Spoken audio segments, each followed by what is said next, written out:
Hello everyone, welcome back to my another mini blog. কেমন আছো সবাই? আশা করছি তোমরা সবাই খুব ভালো আছো। দিনটা ছিল রবিবার দিন। রবিবার বিকেলবেলা ভেবেছিলাম আমরা বড়রা মিলে একটু কোথাও আমাদের সন্ধ্যেটা কাটাতে যাব, বাট আনফর্চুনেটলি বৃষ্টি আমাদের সাথ দিল না। তার কারণ যে পরিমাণ বৃষ্টি আমরা ভেবেছিলাম যে আমরা গাড়ি নিয়ে যাব, কিন্তু অগত্যা ওই আমাদের অটো করতে হলো।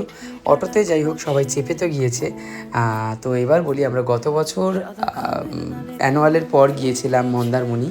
এবছরটা আমরা একটু যেতে পারিনি, তার কারণ কিছু কারণ রয়েছে, সেটা আমরা যেতে যেতে হয়তো বলছি তোমাদেরকে। যাই হোক, 3টে অটো নিয়ে আমরা চেপেছি। এতগুলো লোক হয়তো ভেবেছিলাম তাড়াতাড়ি পৌঁছে যাব, বা 3টে অটো নেওয়া সত্ত্বেও আমাদের একটা অটো টায়ার পাংচার হয়ে গেছে। আর এই তো দেখতে দেখতে টায়ার ঠিকও হয়ে গেল। তখন বৃষ্টি খুব হালকা পড়ছিল।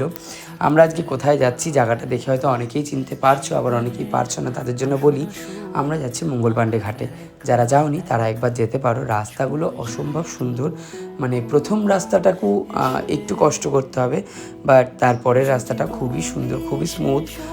ব্যারাকপুরের সাইডে যারা থাকো তারা তো জানি, ব্যারাকপুরের রাস্তাঘাট বেশিরভাগটাই একটুখানি খারাপ অবস্থা হয়েছে ঘাটের দিকে যাওয়ার জন্য, মানে মঙ্গলপাণ্ডে ঘাটের দিকে যাওয়ার জন্য, এবং বাদবাকি রাস্তাটা খুবই স্মুথ ছিল। যাই হোক, আমরা ধীরে ধীরে তো পৌঁছেই গেছি ঘাটে। এবার আমরা কোথায় গিয়েছিলাম? আমরা গিয়েছিলাম রসোই কিংয়ে। এই রেস্টুরেন্টটাতে আমরা গিয়েছিলাম। এটা আমাদের ফার্স্ট টাইম। জানি না কেমন খাবার দাবার হবে, বাট হ্যাঁ, অ্যাম্বিয়েন্সটা খুবই সুন্দর ছিল, ভীষণ সুন্দর ছিল অ্যাম্বিয়েন্স, যাকে বলে এক কথায় অতুলনীয়।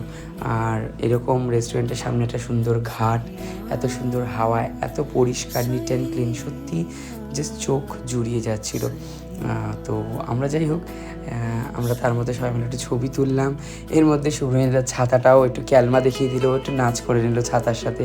যাই হোক, তারপর আমরা নিজেদের মতো একটুখানি সুন্দর একটা সময় কাটানোর পর আমরা ভেতরে বসেছিলাম, যেহেতু অনেক লোক। আর এই যে কেন বললাম আমরা এবছর যেতে পারিনি, তার কারণ এই যে আমাদের সকলের প্রিয় মুন্নাদির এবার বেবি হবে। তাই মুন্নাদিকে আমরা একটু ছোট্ট করে একটা বেবি শাওয়ার সেলিব্রেশনের জন্য আমরা নিয়ে গেছিলাম রেস্টুরেন্টে। এবং আমাদের সিনিয়র গ্রুপের মধ্যে মুন্নাদি না গেলে আমরা কোথাও খুব একটা ঘুরতে যেতে পারি না সবসময়ের জন্য। আবার সবসময় মুন্নাদির সাথে যাওয়াও হয়ে ওঠে না, যেহেতু মুন্নাদি এখন মুন্নাদির লাইফে খুবই পরিমাণে বিজি।